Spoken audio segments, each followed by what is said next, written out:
नमस्कार दोस्तों, आज हम इस वीडियो में पढ़ेंगे कवक के बारे में। तो कवक से हमारी एग्ज़ाम में बहुत बार प्रश्न पूछ लिया जाता है कि कवक से रिलेटेड कौन कौन से प्रश्न होते हैं। ये हम बड़े ही आसान तरीके से पढ़ेंगे, ट्रिक के माध्यम से, जो हमें आसानी से याद हो जाएगा कि कवक मनुष्यों में क्या भूमिका अदा करता है और पशुओं में क्या भूमिका अदा करता है। तो चलिए स्टार्ट करते हैं। लेकिन इससे पहले मैं आपको बता दूं, अगर आपने हमारा चैनल लाइक शेयर सब्सक्राइब नहीं किया है तो आप कर लें और बेल आइकन को ज़रूर प्रेस कर लें। तो चलिए स्टार्ट करते हैं। तो कवक के अध्ययन जो होता है उसको हम क्या बोलते हैं? कवक विज्ञान। तो ये तो हम लगा सकते हैं कि कवक विज्ञान कहते हैं उसको, लेकिन एग्जाम में क्या पूछता है कि माइकोलॉजी, उसका नाम माइकोलॉजी देता है तो हमें पता नहीं चलता है कि ये क्या है। कवक का अध्ययन है कि शैवाल का है। तो माइकोलॉजी जो होता है वो हमारे कवक का अध्ययन है। ये हमें बहुत ही पूर्ण रूप से याद रखना है। और कवक जो है वो कवक में कोई संचित भोजन रहता है, वो किस रूप में रहता है? हमारे ग्लाइकोजन के रूप में। और कवक की जो कोशिका भित्ति होती है वो काइटिन की बनी होती है, जो भी हमारे एग्जाम में कई बार पूछ लिया जाता है, तो ये हमें याद रखना है। और कवक जो है ये हमारे दैनिक जीवन में ही भी बहुत ही महत्वपूर्ण रोल अदा करता है। यानी कि हम डबल रोटी जब बनाते हैं तो इसमें भी इसकी भूमिका होती है। तो कौन सा कवक होता है? तो ये होता है सेकेरोमाइसीस। कौन सा होता है? सेकेरोमाइसीस। अब हम इनकी ट्रिक की बात करें तो हम दमा को कैसे याद रखेंगे? तो दमा, ठीक है, ये होता है एस्परजिलस फ्यूमिगेटस से। तो यानी कि किसी को दमा हो जाता है तो क्या होता है? हमारी सांस फूलने लगती है, और जब हमारी सांस फूलने लगती है तो हमें बाहर की हवा की ज़रूरत होती है और हम घबरा जाते हैं। तो हम क्या करते हैं? गेट खोलते हैं, ठीक है, गेट खोलते हैं। तो ये गेट से हो जाएगा गेटस। तो एस्परजिलस फ्यूमिगेटस ये हमारे दमा जो रोग है ये कौन से कवक से होता है? तो एस्परजिलस फ्यूमिगेटस से होता है। तो ये हमें यहाँ पर क्या है कि कवक जो है ये कवक के नाम है और जो रोग है वो इधर लिखे हुए हैं, तो आप बड़ी सावधानी से पढ़ें इसको। अब आता है हमारा एथलीट फुट। तो हमारा एथलीट फुट जो है इसको हम कैसे याद रखेंगे? फुट को हम क्या बोलते हैं? पैर, ठीक है। तो पैर को हम पेडिस, पैर और पेडिस सेम लग रहा है, तो टीनिया पेडिस जो होता है उससे होता है हमारा एथलीट फुट रोग। अब अगला आता है हमारा खाज। तो इस खाज को हम कैसे याद रखेंगे?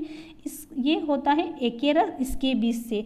यानी कि बहुत सारे बीज ऐसे होते हैं, यानी कि बहुत सारे बीज तो नॉर्मल होते हैं पर बहुत सारे बीज अलग ही टाइप के होते हैं, जिसमें उनमें क्या है कि ऊपर थोड़े थोड़े कांटे टाइप कुछ होते हैं। तो अगर वो हमारे चुभ जाएंगे तो हमें क्या हो जाएगी? खाज खुजली हो जाएगी, ठीक है।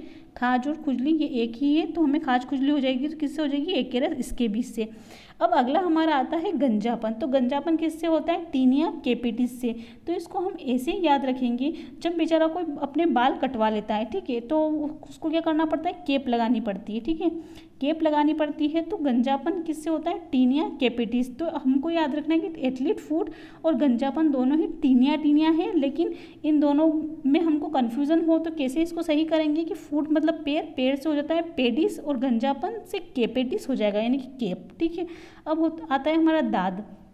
तो दाद का इसे होता है हमारा ट्राइकोफाइटन लेस्कोसाई से, यानी कि दाद हमारा ट्राइकोफाइटन लेस्कोसाई से होता है। तो हम बहुत बार एड देखते हैं तो उसमें क्या आता है कि दाद जो है ना उससे फाइटिंग करो तो क्या हो जाएगा? हमारा फाइटन।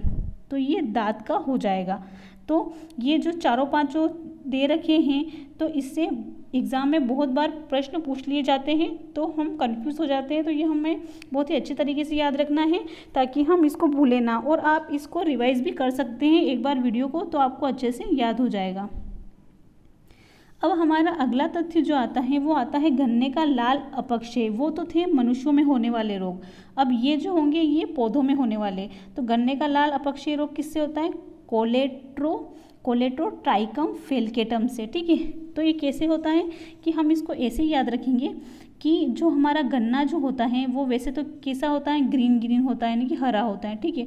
अब वो लाल होएगा तो हम क्या बोलेंगे उसको? तो ट्राई कम कर, ठीक है। तो लाल होने की ट्राई कम कर कि तू हरा ही रहे, ठीक है।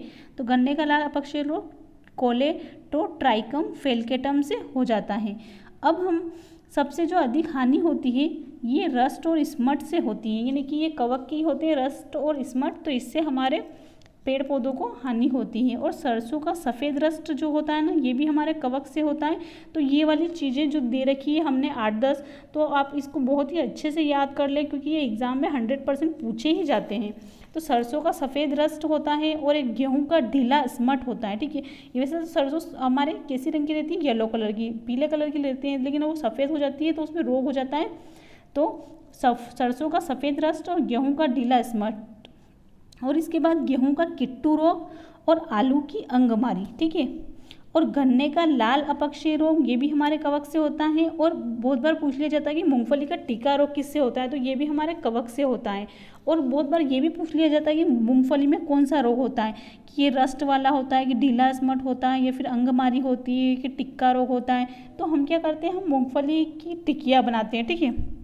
हम मूंगफली की टिकिया बनाएंगे तो मूंगफली का टिक्का रोग होगा, ठीक है। और आलू का मस्सा रोग और आलू की अंगमारी, आलू से ऊपर भी है कि अंगमारी होती है, इधर मस्सा रोग होता है। और धान की भूरी अर्ज, ये भी हमारे कवक से होती है। धान की भूरी अर्ज चित्ती और आलू की पछेला अंगमारी जो होती है ना, ये भी इसी से होती है। और प्रांकुरों का डेपिंग जो रोग होता है ना, ये भी हमारे किससे होता है, कवक से होता है, जो हमें याद रखना है, क्योंकि ये बहुत ही इंपॉर्टेंट है हमारे एग्जाम के पॉइंट ऑफ व्यू से, और हम इसको छोड़ नहीं सकते हैं। और अब हमारे महत्वपूर्ण तथ्यों पर चर्चा कर लेते हैं। तो एफ्लाटॉक्सिक जो नामक विष होता है, वो भी हम कवक से ही बनाते हैं। किससे बनाते हैं, एफ्लाटॉक्सिक विष, ये कवक से बनाते हैं। ये भी हमारे एग्जाम में पूछ लिया जाता है। और मिर्गी की जो औषधि होती हैं वो क्या होती है, पहले तो लाइकेन। लाइकेन क्या होता है, जब कवक और शैवाल दोनों मिल जाते हैं, दोनों का सहजीवी रूप जो होता है ना, वो क्या कहलाता है, लाइकेन, ठीक है। तो मिर्गी का औषधि लाइकेन जो होता है, ये किससे होता है, परमेलिया, परमेलिया नामक कवक से होता है। और लाइकेन जो होता है वो हमने भी पढ़ा कि कवक और शैवाल का सहजीवी होता है। तो उसका जो सहजीवी होता है उसको क्या कहते हैं, तो उसको कहते हैं हेलोटिज्म, ठीक है। और जापान में लोग लाइकेन की सब्जी खाते हैं, तो उस लाइकेन का नाम क्या है, एंडोकार्पन। तो इंडोकार्पन, ये हमें याद रखना है कि जापान में लोग कौन से लाइकेन की सब्जी खाते हैं, तो इंडोकार्पन की। और दमा जो है वो, अब हमने पहले तो क्या करा था कि हमने पढ़े थे क्वेश्चन ट्रिकी से, तो अब हम इसको देखेंगे कि इसका आंसर क्या होगा, ठीक है। तो इसका आंसर कैसे देखेंगे हम, कि हमने पढ़ा था कि दमा, दमा में कौन सा कवक था हमारे, हम दमा को क्या करेंगे, मैंने बोला था कि हम क्या करेंगे, गेट खोलेंगे, ठीक है। तो गेट से हमने पढ़ा था गेटस, ठीक है। तो ये हमें याद रखना है। और गेट से हमें गेटस याद रखना।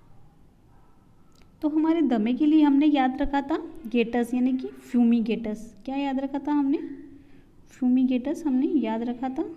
तो ये हो जाएगा फ्यूमीगेटस। तो एस्परजिलस फ्यूमीगेटस हमारे किसके लिए, दमे के लिए। और खाज के लिए हमने बोला था कि बीज से हमें खाज खुजली हो जाएगी, तो ये कौन सा था, एकेरस स्केबीज, ठीक है। एकेरस स्केबीज था, तो ये भी हमें याद रखना है। और दांत से क्या करेंगे, हम फाइटिंग करेंगे, तो इसका क्या था, ट्राइकोफाइटन, ठीक है। ट्राइकोफाइटन इसका दांत का हो जाएगा। और एथलीट फूट से हमने क्या याद रखा था कि फूट मतलब पेड़, पेड़ से क्या हो जाएगा, पेडिस। तो टीनिया पेडिस जो है ना, ये टीनिया पेडिस, पेडिस हमारा किससे हो जाएगा, फूट से हो जाएगा, ठीक है। तो ये थी हमारी जानकारी जो कवक के बारे में है, जो हमारे एग्जाम के पॉइंट ऑफ व्यू से बहुत ही महत्वपूर्ण है। तो आप इसको एक बार और रिवाइज कर लें। और आपको हमारी जानकारी कैसी लगी, ये आप हमें कमेंट बॉक्स में ज़रूर कमेंट करके बता सकते हैं। और आप हमारे वीडियो को लाइक, शेयर, सब्सक्राइब ज़रूर करें। जी धन्यवाद।